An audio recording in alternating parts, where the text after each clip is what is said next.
पिछले क्लास में हम लोग केमिस्ट्री का पहला चैप्टर कंप्लीट कर चुके थे और फर्स्ट ईयर के लिए फर्स्ट चैप्टर बहुत इम्पॉर्टेंट नहीं है, लेकिन फिर भी कंपटीशन के क्वेश्चन उससे ज़्यादा पूछे जाते हैं और जितना भी मतलब उसमें इम्पॉर्टेंट टॉपिक्स थे हमने सबको कवर कर लिया है। तो आप लोग अच्छे से उसको पढ़ के अगर उस पर उससे संबंधित जो पढ़ाए हैं उससे संबंधित अगर कोई न्यूमेरिकल आपको आपके बुक में हो तो उस बुक से उस न्यूमेरिकल को सॉल्व करिए और सॉल्व करके अच्छे से तैयारी कर लीजिए। लेकिन अब हम फर्स्ट ईयर में जो ये हमारा सेकंड चैप्टर है परमाणु की संरचना, यही सबसे इम्पॉर्टेंट मतलब यहीं से फर्स्ट ईयर मतलब कक्षा 11 का रसायन विज्ञान इसी चैप्टर से शुरू होता है। तो अभी तक अगर नहीं पढ़ रहे हैं या पढ़ने में कोई मतलब कि टाइम नहीं मिल रहा हो या समझ रहे हैं कि वैसे इस साल पढ़ने की क्या ज़रूरत है, अगले साल पढ़ेंगे, तो अगर ऐसा कोई भी आपके अंदर ख्याल हो तो बिल्कुल इस ख्याल को हटा करके और तुरंत अब पढ़ाई पर अपना ध्यान लगा दीजिए। इसलिए कि ये परमाणु संरचना जो है यही केमिस्ट्री का सबसे पहला चैप्टर माना जाता है। वैसे चैप्टर नंबर 2 है, लेकिन फर्स्ट ईयर के लिए यही सबसे फर्स्ट चैप्टर है और यहीं से केमिस्ट्री स्टार्ट होती है। तो यहाँ से आप लोग पढ़ना बिल्कुल शुरू कर दीजिए, इसलिए कि अब कंटिन्यूअस वीडियो भी मिलेगा आपको। तो अगर लेट करेंगे तो प्रॉब्लम होगी। और अगर स्कूल खुलता भी है या नहीं खुले, अगर खुलेगा जिस दिन उस दिन हमको बताया कि जितना हम पढ़ा चुके हैं जितना पढ़ा देंगे इस वीडियो के माध्यम से सबका अच्छे से आपके पास नोट्स होना चाहिए, चाहे वो एडमिशन नया हुआ हो या पुराने बच्चे हों। सबके लिए ये ज़रूरी है कि अच्छे से वीडियो को ध्यान से देख करके समझ करके और एक अच्छी कॉपी पर अच्छी राइटिंग में अच्छा नोट बना लेंगे। तो हम चलिए अब हम शुरू करते हैं परमाणु की संरचना। चैप्टर नंबर 2 है हमारा स्ट्रक्चर ऑफ एटम। तो एक साइंटिस्ट थे, नाम था उनका जॉन डाल्टन। क्या बोलते हैं आप लोग 9th में भी पढ़े होंगे कि डाल्टन ने बताया था कि परमाणु अविभाज्य है, मतलब पदार्थ का सबसे छोटा से छोटा कण परमाणु है, लेकिन उसे और भी छोटे पार्टिकल्स में विभाजित नहीं किया जा सकता है। और उसकी त्रिज्या, परमाणु की त्रिज्या बताया था कि लगभग 10⁻⁻8 सेंटीमीटर या 10⁻10 मीटर होती है। लेकिन फिर आगे पता चला कि नहीं, परमाणु विभाज्य है, वह इलेक्ट्रॉन, प्रोटॉन और न्यूट्रॉन आदि कणों से मिलकर बना होता है। तो उसी बेस पर अब हमको पता करना है, परमाणु की संरचना पढ़नी है कि परमाणु के अंदर क्या क्या होता है, मतलब परमाणु के अंदर कौन कौन से कण पाए जाते हैं, उसमें कौन से कण अस्थायी होते हैं, कौन से कण अस्थायी होते हैं और इन कणों की खोज किस प्रकार से हुई, इसी के बारे में हमको जानना है। तो सबसे पहले परमाणु किसे बताया था डाल्टन ने। परमाणु की डिफिनीशन तो वैसे आप लोग पढ़े भी हैं 9th क्लास में कि पदार्थ का वह छोटा से छोटा कण जो स्वतंत्र अवस्था में नहीं रह सकता है किंतु रासायनिक अभिक्रिया में बिना विभाजित हुए भाग लेता है, परमाणु कहलाता है। तो जनरल डिफिनीशन है, इसी के बेस पर हम यहाँ पे देख रहे हैं। जॉन डाल्टन ने सन 1808 ईस्वी में बताया कि परमाणु पदार्थ का सूक्ष्मतम मतलब सबसे छोटा अविभाज्य कण है। हम इसको अब छोटे कणों में विभाजित नहीं कर सकते हैं तथा एक परमाणु की त्रिज्या लगभग 10⁻⁻8 सेंटीमीटर, या अगर इसको मीटर में कन्वर्ट करें तो 10⁻⁻10 मीटर होती है। लेकिन उसके बाद क्या हुआ, 19वीं शताब्दी के अंत में इलेक्ट्रॉन एवं रेडियो एक्टिविटी की खोज तथा अन्य वैज्ञानिक प्रयोगों से ये सिद्ध हो गया कि परमाणु अविभाज्य नहीं है। परमाणु अविभाज्य नहीं है, इसका मतलब क्या है, परमाणु को विभाजित किया जा सकता है परंतु अनेक अपरमाणु कणों से निर्मित है। अनेक छोटे छोटे मतलब अपरमाणुविक कणों से, सब एटॉमिक पार्टिकल से बना हुआ है। अनेक कण होते हैं, इनमें से केवल इलेक्ट्रॉन, प्रोटॉन और न्यूट्रॉन को ही मूल कण माना गया है। बहुत से कण होते हैं, लेकिन इनमें से जैसे कि परमाणु को अगर तोड़ा जाए, विभाजित किया जाए तो हमको बहुत से कण प्राप्त होते हैं। उनमें से हम 3 ही कण को मूल कण मानते हैं, इलेक्ट्रॉन, प्रोटॉन और न्यूट्रॉन। ठीक है, क्यों मूल कण माना जाता है? मूल कण का मतलब वह कण जिसका जिसमें पदार्थ के सभी गुण विद्यमान हों, क्योंकि ये परमाणु में हमेशा उपस्थित होते हैं। हाइड्रोजन या प्रोटियम 1H1 में न्यूट्रॉन नहीं होता है। मतलब जितने भी परमाणु हैं सब में इलेक्ट्रॉन, प्रोटॉन और न्यूट्रॉन पाया जाता है। सिर्फ हाइड्रोजन का एक समस्थानिक है, प्रोटियम या 1H1, इसी में न्यूट्रॉन नहीं पाया जाता है। इलेक्ट्रॉन, प्रोटॉन और न्यूट्रॉन को हम अस्थायी कण भी कहते हैं, इसलिए कि जब हम परमाणु को विभाजित करते हैं तो बहुत से कण प्राप्त होते हैं जिनका अस्तित्व क्षणिक होता है। बहुत कम समय के लिए मतलब कि वो रहते हैं, उसके बाद समाप्त हो जाते हैं। केवल 3 ही कण स्टेबल हैं, उसमें से कौन कौन? इलेक्ट्रॉन, प्रोटॉन और न्यूट्रॉन। इसलिए इलेक्ट्रॉन, प्रोटॉन और न्यूट्रॉन को हम अस्थायी कण भी कहते हैं। ठीक है। परमाणु में इलेक्ट्रॉन, प्रोटॉन और न्यूट्रॉन के अतिरिक्त अन्य अस्थायी कण कौन कौन कण होते हैं उसके साथ साथ positron, meson, neutrino, anti neutrino आदि उपस्थित होते हैं जिनका अस्तित्व क्षणिक होता है। मतलब जब परमाणु को विभाजित किया जाता है तो इलेक्ट्रॉन, प्रोटॉन और न्यूट्रॉन के साथ साथ हमको और भी कण प्राप्त होते हैं, जैसे positron, meson, neutrino, anti neutrino. तो ये कण भी मिलते हैं, लेकिन ये अस्थायी होते हैं। इनका अस्तित्व क्षणिक होता है, कुछ देर के लिए बनते हैं फिर समाप्त हो जाते हैं, इसलिए हम इनका अध्ययन नहीं करते हैं। ठीक है। अब हमको खोज पढ़ना है कैथोड किरणें। कैथोड रेज क्या होता है और इलेक्ट्रॉन की खोज किस प्रकार हुई। तो सन 1778 में विलियम क्रूक्स ने अल्प दाब पर, बहुत कम दाब पर गैसों में विद्युत चालन का अध्ययन किया। बहुत कम, जैसे कि गैसें जो होती है ना वो विद्युत की कुचालक होती है। मैक्सिमम जितने भी गैसेज होते हैं, सारे गैस विद्युत के कुचालक होते हैं। तो फिर विद्युत का चालन कैसे होगा? अगर उस गैस को किसी मतलब कि पात्र में या बर्तन में रख करके उसका प्रेशर हम बिल्कुल क्या करें, एकदम डाउन करते जाएं, अब बहुत ही कम दाब कर दें तो बहुत कम दाब पर गैस विद्युत का चालन करती है, वरना गैस जो है विद्युत की कुचालक होती है। इसमें इसीलिए इन्होंने विलियम क्रूक्स ने बहुत ही कम दाब पर गैसों में विद्युत चालन का अध्ययन किया। उसमें विसर्जन नलिका में, विसर्जन नली एक प्रकार की कांच की नली होती है जिसमें हम गैस भर के उसमें विद्युत धारा प्रवाहित करते हैं, उसका प्रेशर कम करके। विसर्जन नलिका में एक प्रयोग किया। इस प्रयोग में उन्होंने विसर्जन नली में, कांच की नली होती है, एक विसर्जन नली में वायु दाब को लगभग, देखो कितना घटाया, लगभग 0.01 मिलीमीटर पारे का दाब करके उच्च विभवांतर लगभग 1000 वोल्ट की विद्युत धारा प्रवाहित किया। कहने का मतलब ये था कि उन्होंने एक वायुमंडलीय दाब पर एक गैस भरा विसर्जन नली में और एक वायुमंडलीय दाब पर उन्होंने विद्युत धारा प्रवाहित किया। लगभग 10,000 वोल्ट से 30,000 वोल्ट तक की विद्युत धारा प्रवाहित कर दिया, लेकिन उस गैस के अंदर विद्युत प्रवाहित नहीं हुआ। कहने का मतलब यह है गैस विद्युत का चालन नहीं करती है। लेकिन जब उन्होंने उसी गैस का दाब घटाते घटाते कहाँ लेके चले आए, 0.001 mmHg कर दिया, तो 10,000 वोल्ट पर ही धारा प्रवाहित किया, तो देखा कि उस दशा में कैथोड से एक प्रकार की किरणें निकलकर एनोड की ओर सरल रेखा में गति करती हैं। उन्हें देखा, मतलब दिखाई तो नहीं दिया, किरणें दिखाई नहीं देती हैं, ऐसा महसूस हुआ कि कुछ कण जो हैं वह कैथोड से निकलकर एनोड की ओर गति करते हैं। उन्होंने एक सेटअप तैयार किया विसर्जन नली का, देखेंगे इसी से क्लियर हो जाएगा। उन्होंने एक विसर्जन नली लिया, ये कांच की विसर्जन नली है। इस नली में इन्होंने यहाँ पे ये खाली है, मतलब एक निर्वात पंप लगा दिया, जिसकी वजह से वायु को क्या कर दिया, बाहर निकाल दिया निर्वात पंप लगा करके। इसमें 2 इलेक्ट्रोड लगा दिए, एक का नाम एनोड और दूसरे का नाम कैथोड रखा।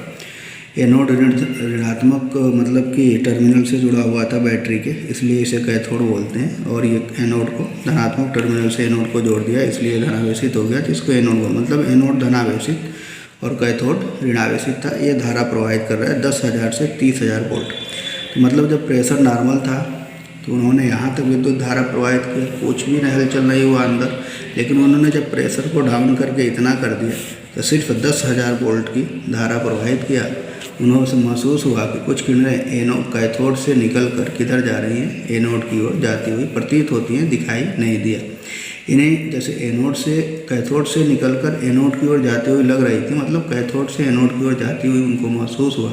इसी बेस पर उन्होंने इन किरणों का नाम रख दिया कैथोड किरण। तो ऋणावेशित टर्मिनल से जो इलेक्ट्रोड जुड़ा होता है उसे हम कैथोड कहते हैं। धनावेशित से जो जुड़ा होगा उसे क्या बोलेंगे, एनोड। विद्युत धारा प्रवाहित किया कितना, 10,000 वोल्ट। प्रेशर कितना रखा, 0.01 mmHg। क्लियर। सन 1897 में जे थॉमसन ने इन किरणों का अध्ययन करके बताया कि ये किरणें ऋणात्मक विद्युत आवेशित कण हैं। थॉमसन ने मतलब एक्सपेरिमेंट उन्हीं का था, लेकिन इसी एक्सपेरिमेंट का आगे स्टडी किया जे थॉमसन ने, और उन्होंने बताया कि ये किरणें ऋणात्मक विद्युत आवेशित कण हैं जो कैथोड प्लेट से ऋण विद्युत के प्रभाव से प्रतिकर्षित होकर एनोड की ओर आकर्षित होती हैं। कैथोड से किधर जाती है, एनोड की ओर। थॉमसन ने अपने प्रयोगों के आधार पर प्रतिपादित किया कि कैथोड किरण पदार्थ के ऋणावेशित मूल कण हैं तथा ये सभी पदार्थों में पाए जाते हैं। थॉमसन ने अपने प्रयोगों के आधार पर प्रतिपादित किया कि कैथोड किरण पदार्थ के ऋणावेशित मूल कण हैं तथा ये सभी पदार्थों में पाए जाते हैं। स्टोनी, एक और साइंटिस्ट का नाम, स्टोनी ने बतलाया कि कैथोड किरणें ऋण विद्युत आवेश की परमाणु इकाई है, जिस कारण उन्होंने कैथोड किरणों को इलेक्ट्रॉन की संज्ञा दी। कहने का मतलब इलेक्ट्रॉन का नाम किसने रखा, तो स्टोनी ने इलेक्ट्रॉन का नामकरण किया। जे थॉमसन ने भी कैथोड किरणों का नाम इलेक्ट्रॉन ही दिया था। इस प्रकार इलेक्ट्रॉन की खोज हुई। अगर पूछा जाए इलेक्ट्रॉन की खोज किसने किया था, तो जे थॉमसन ने इलेक्ट्रॉन की खोज किया, लेकिन इलेक्ट्रॉन का नामकरण किसने किया, स्टोनी ने। क्लियर, याद रहेगा, लिख लीजिएगा।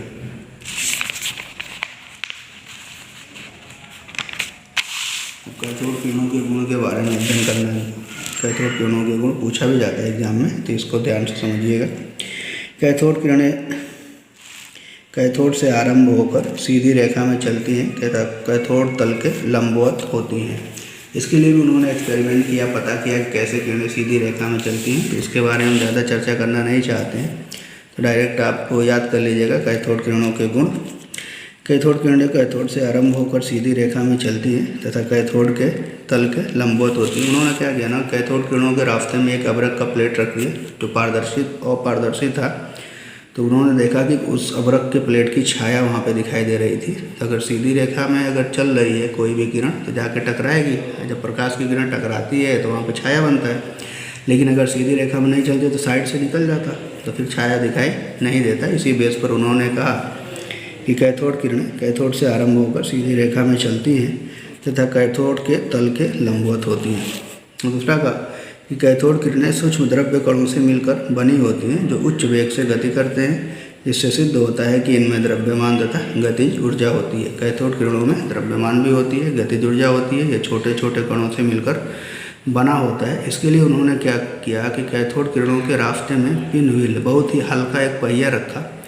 उन्होंने देखा कि वो पहिया, कैथोड किरणें क्या कर रही थी ना, उस पहिए को घुमा दे रही थी। तो घुमाने का मतलब हो गया कि ये जो छोटी छोटी, अब पहिया का मतलब जनरल, आपको एक जनरल मान लीजिए गांव में देखे होंगे देहात में, ये क्या बोलते हैं, धान या गेहूं को उससे भूसा अलग करना होता है, तो एक पंखी लेकर के हम नचाते हैं, इससे क्या कहते हैं, ओसाना बोलते हैं ना, उसको ओसाते हैं। अगर मान लीजिए हम नचाएं ना, हाथ से उसको हमको घुमाना हो तो क्या करते, पहले एक ब्लेड पे हाथ मारते हैं, फिर दूसरे पर, फिर तीसरे पर, कंटिन्यूस अगर मारते जाएं तो वो घूमता रहेगा। लेकिन अगर सिर्फ एक पर मार के छोड़ दें तो एक बार घूम के रुक जाएगा। अगर एक ही कण होता कैथोड, सिर्फ अकेला सिंगल, तो क्या करता है, एक बार पहिया घूम के रुक जाता है। लेकिन क्या देख रहे हैं कि बार बार पहिया पूरा अच्छे से घूम रहा था। इसका मतलब कैथोड किरणों में छोटे छोटे कण होते हैं जो कंटिन्यूअस पिन व्हील से टकराते हैं, टकरा कर उसको गतिमान करते हैं। इसी बेस पर उन्होंने कहा कि कैथोड किरणें सूक्ष्म कणों से, द्रव्य कणों से मिलकर बनी होती हैं जो उच्च वेग से गति करते हैं, जिससे सिद्ध होता है कि इनमें द्रव्यमान तथा गतिज ऊर्जा होती है। ठीक है। अगला कैथोड किरणें विसर्जन नलिका की दीवारों से टकराने पर हरी प्रतिदीप्ति उत्पन्न करती हैं। तो हरे रंग की मतलब किरणें तो दिखाई नहीं देती थी, लेकिन वहाँ जिंक सल्फाइड का थोड़ा सा लेप लगा दिया था उन्होंने विसर्जन नली पे, जिसकी वजह से वहाँ पे प्रतिदीप्ति मतलब चमक उत्पन्न हो रही थी। उसी से तो पता चले। मान लो कोई चीज़ दिखाई नहीं दे रही है, जाकर टकरा के वहाँ पे चमक उत्पन्न कर रही है। जब धारा प्रवाहित कर रहे हैं तो चमक उत्पन्न हो रही है, धारा प्रवाहित नहीं कर रहे हैं तो चमक उत्पन्न नहीं हो रही है। इससे पता चलेगा कि ज़रूर धारा प्रवाहित करने पर कुछ ना कुछ रिएक्शन हो रहा है, जिसकी वजह से चमक उत्पन्न हो रही है। तो कैथोड किरणें क्या करती हैं? प्रतिदीप्ति उत्पन्न करती हैं। कैथोड किरणें धातु की पतली पन्नी में तापदीप्ति उत्पन्न करती हैं। अगर धातु की पतली पन्नी पर कैथोड किरणें पड़ें तो उसको गर्म कर देती हैं। कैथोड किरणें उच्च गलनांक की किसी धातु से टकराकर एक्स किरणें उत्पन्न करती हैं। कैथोड किरणें अपने पथ से विद्युत तथा चुंबकीय क्षेत्रों द्वारा विक्षेपित हो जाती हैं। विद्युत क्षेत्र में ये धनावेशित प्लेट की ओर, बताओ विद्युत क्षेत्र में किधर मुड़ती हैं? धनावेशित प्लेट की ओर। हम जानते हैं कि विपरीत आवेश एक दूसरे को आकर्षित करते हैं, तो विद्युत क्षेत्र में कैथोड किरणें धन प्लेट की ओर मुड़ रही हैं। इसका मतलब कैथोड किरणों पर कौन सा आवेश है? ऋण आवेश। तथा चुंबकीय क्षेत्रों में दक्षिणी ध्रुव की ओर विक्षेपित होती हैं, जिससे सिद्ध होता है कि ये सूक्ष्म ऋणावेशित कणों से बनी है। अगला है, बहुत इंपॉर्टेंट ये गुण है, इसलिए इसको हमने ब्लैक कर दिया है। कैथोड किरणों पर स्थित ऋणावेश का निर्धारण करने पर ज्ञात हुआ कि यह विद्युत आवेश का सूक्ष्मतम ज्ञात परिमाण है। विद्युत आवेश का सूक्ष्मतम ज्ञात परिमाण तथा कैथोड किरणों के एकल कण को क्या नाम दिया गया? इलेक्ट्रॉन। ठीक है।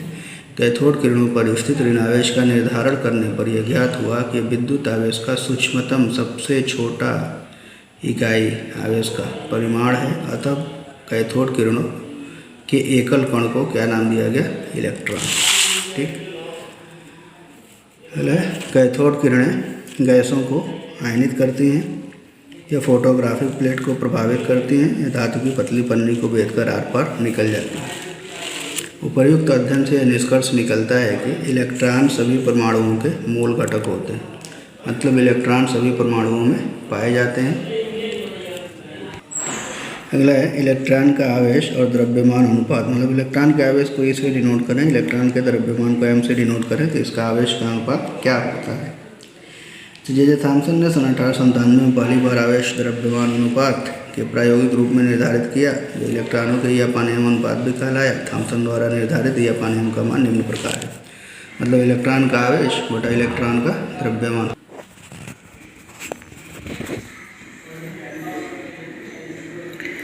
तो जे थॉमसन ने यापानियम का जब अनुपात निकाला तो उन्होंने पाया कि इसका मान 1.75889196 × 10⁸ कूलाम प्रति ग्राम। आवेश का मात्रक कूलाम, द्रव्यमान का ग्राम। इस बेस पर उन्होंने कहा कि इलेक्ट्रॉन के लिए E/m का मान 1.76 × 10⁸ कूलाम प्रति ग्राम या 1.76 × 10⁻11 कूलाम प्रति ग्राम होता है।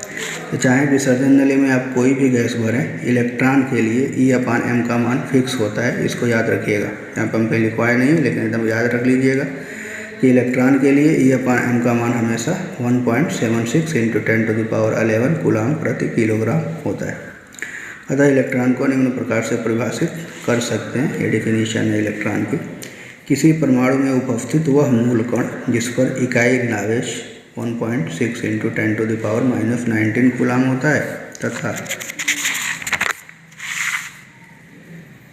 जिसका द्रव्यमान नगण्य, मतलब द्रव्यमान 9.1 × 10⁻34 किलोग्राम होता है, जो हाइड्रोजन परमाणु के द्रव्यमान का लगभग 1/1837 भाग होता है। ये गलत है।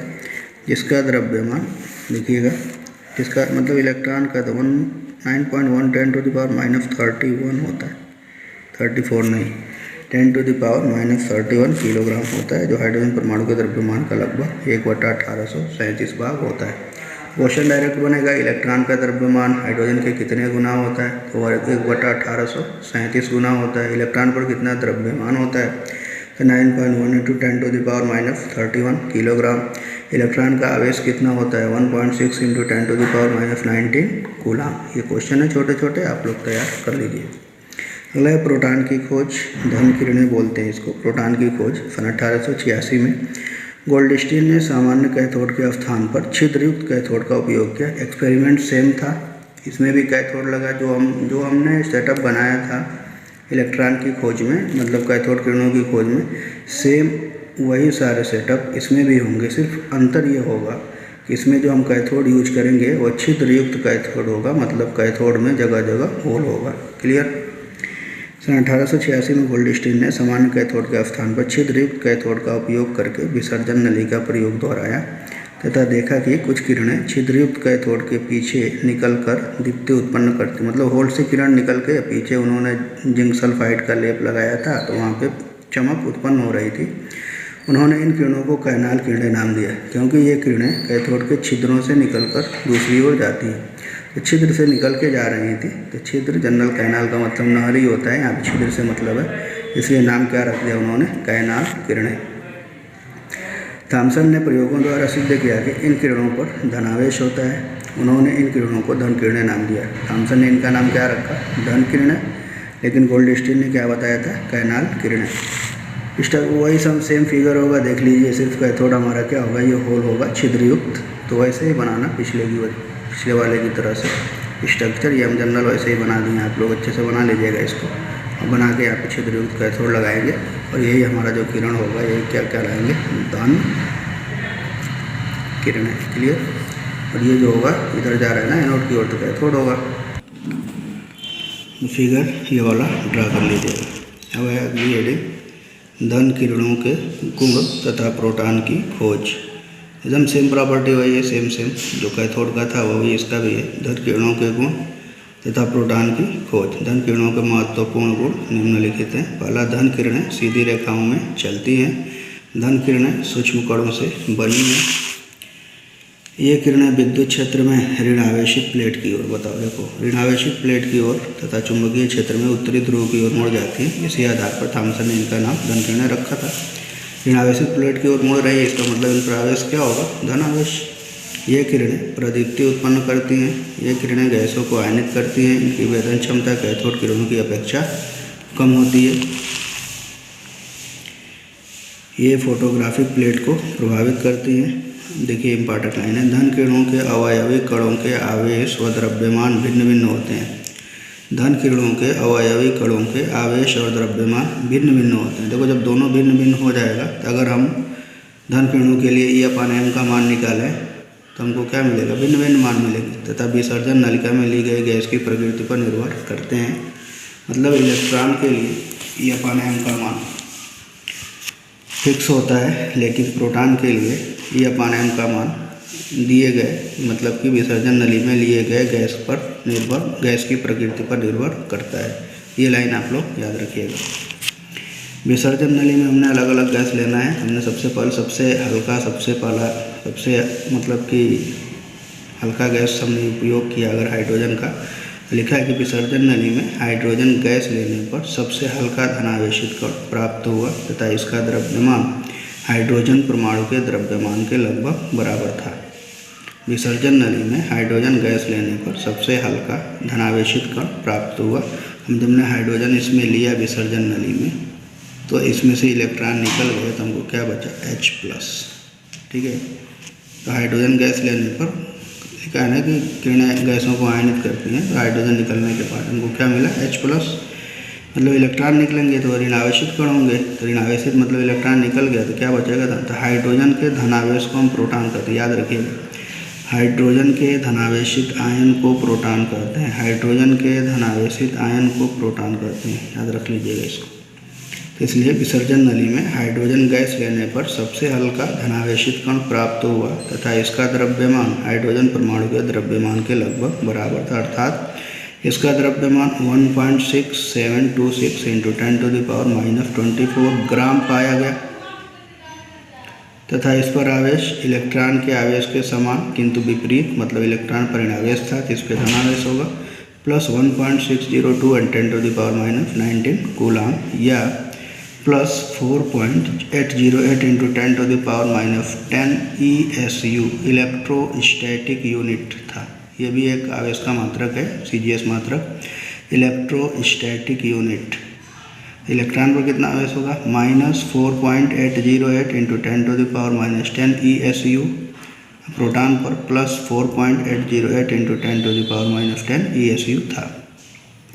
इस धनावेशित कण को प्रोटॉन नाम दिया गया तथा सिद्ध हुआ कि प्रोटॉन भी द्रव्य का एक मौलिक कण है। कहने का मतलब प्रोटॉन भी सभी परमाणुओं में उपस्थित होता है, अतः प्रोटॉन को निम्न प्रकार से परिभाषित कर सकते हैं।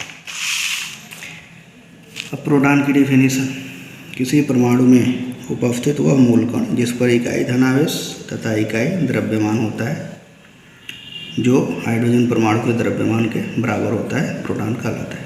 ठीक है, किसी परमाणु में उपस्थित वह मूल कण जिस पर इकाई धनावेश तथा इकाई द्रव्यमान होता है, जो हाइड्रोजन परमाणु के द्रव्यमान के बराबर होता है, मतलब इतना द्रव्यमान होता है। ठीक है, अब न्यूट्रॉन की खोज 1932 में चैडविक ने बेरिलियम,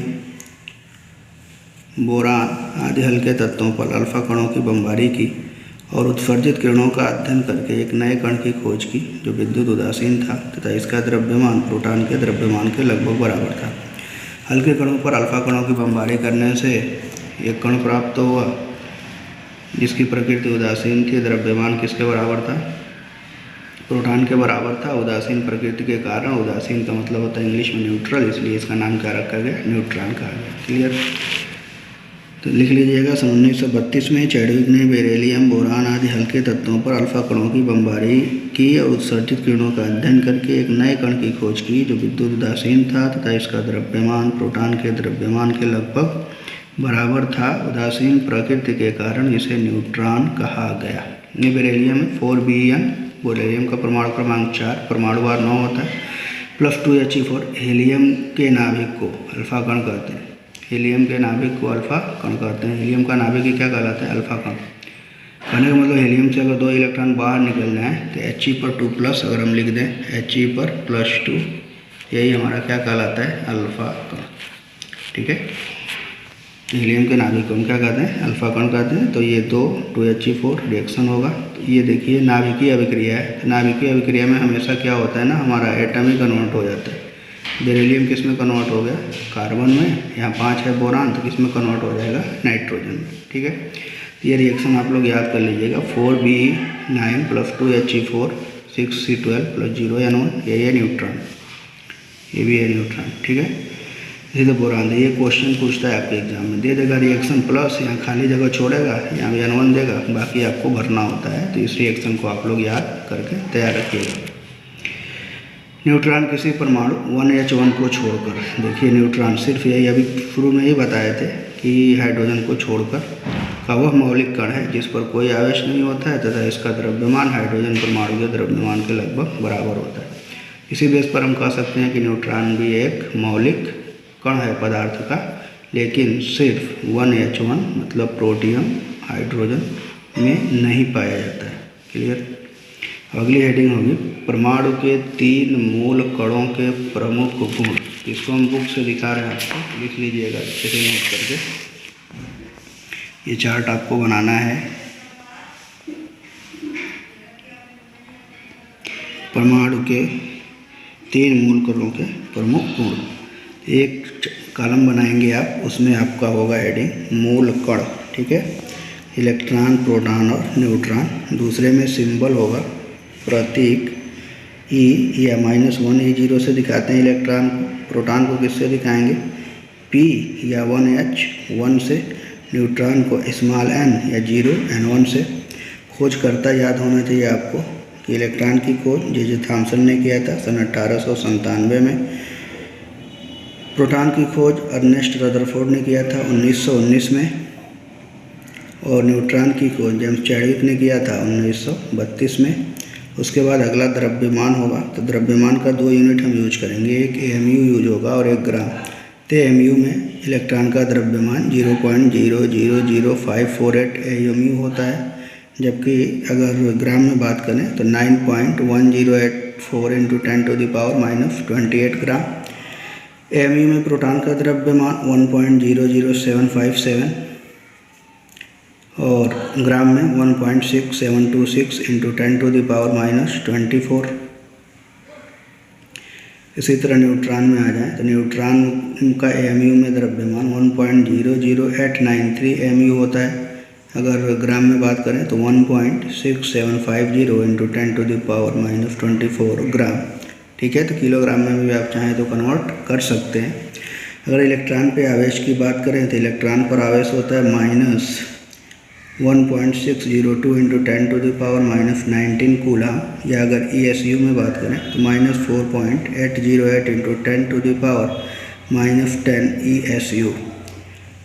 प्रोटॉन के तरफ आवेश की बात करें तो सेम होता है, सिर्फ चिन्ह चेंज होगा, यहाँ प्लस हो जाएगा 1.602 इंटू 10⁻⁻19 कूलम, या प्लस 4.808 इंटू 10⁻⁻10 ESU। और न्यूट्रॉन पर कोई आवेश नहीं होता है, अर्थात न्यूट्रॉन न्यूट्रल होता है, न्यूट्रॉन उदासीन होता है, न्यूट्रल होता है।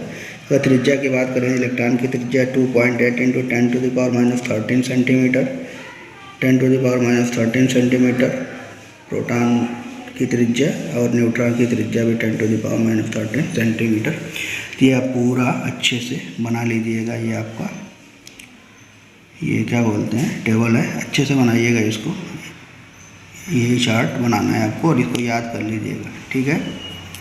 अब एक और हेडिंग है, नोट करेंगे उसको भी। कुछ अन्य अप्रमाणविक कण, कुछ अन्य अप्रमाणविक कण, ठीक है। अभी बताया था ना, 3 कण तो फिक्स हो गए, इलेक्ट्रॉन, प्रोटॉन, न्यूट्रॉन हमने पढ़ लिया, उसकी खोज भी हो गई। उसके साथ साथ अभी बताए थे बहुत से और कण उत्पन्न होते हैं, पॉजिट्रॉन, मेसन, एंटी न्यूट्रिनो, जो अस्थायी कण होते हैं उनके बारे में थोड़ा सा जान लें। पॉजिट्रॉन, इसकी खोज 1932 में CD एंडरसन ने की थी। इस पर इकाई धनावेश होता है, इसका द्रव्यमान इलेक्ट्रॉन के समान होता है, इसे +1 E0 से व्यक्त करते हैं। क्लियर। मेसान में आ जाए, मेसान, इसकी खोज 1935 में युकावा ने की थी। इन पर धन, ऋण या शून्य कोई भी आवेश हो सकता है। इसका द्रव्यमान इलेक्ट्रॉन के द्रव्यमान का लगभग 200 गुना होता है। इन्हें पाई प्लस, पाई माइनस या पाई 0 से व्यक्त करते हैं, ठीक है। न्यूट्रिनो में आ जाए, इनकी खोज 1927 में पॉलिंग ने की थी। शून्य आवेश वाले इन कणों का द्रव्यमान निश्चित नहीं होता है, परंतु इलेक्ट्रॉन से कम होता है, इसे न्यू से व्यक्त करते हैं। न्यूट्रिनो को न्यू, ये सिंबल होता है न्यू का। एंटी प्रोटॉन होता है, उनकी खोज 1956 में सेगरे ने की थी। इन पर कोई ऋणावेश, इस पर इकाई ऋणावेश होता है तथा इनका द्रव्यमान प्रोटॉन के द्रव्यमान के बराबर होता है, इसे P- से व्यक्त करते हैं। अगला एंटी न्यूट्रिनो या एंटी न्यूट्रॉन, इसकी खोज सन 1956 में कार्क ने की थी। इन पर शून्य आवेश होता है तथा इनका द्रव्यमान न्यूट्रॉन के समान होता है तथा इनका चक्रण न्यूट्रॉन के विपरीत होता है। सेम न्यूट्रॉन ही है, ठीक है, लेकिन अगर ये क्लॉकवाइज न्यूट्रॉन घूमेगा तो ये एंटी क्लॉकवाइज घूमेंगे। दोनों का केवल क्या बोलते हैं स्पिन डिफरेंट होता है, बाकी सब कुछ सेम होता है। तो आप लोग इसको लिख लीजिएगा, इलेक्ट्रॉन, प्रोटॉन और न्यूट्रॉन की खोज हो गई। और ये चार्ट जो बनाए हैं उसको बना लीजिएगा, बना करके अच्छे से नोट्स बनाना शुरू करिए और पढ़ना बिल्कुल शुरू कर दीजिए। अब कंटिन्यूअस वीडियो मिलेगा आपका, भले ही आप पढ़ें या ना पढ़ें, हमारा काम है पढ़ा के ख़त्म करना। तो ध्यान दीजिए। Thank you.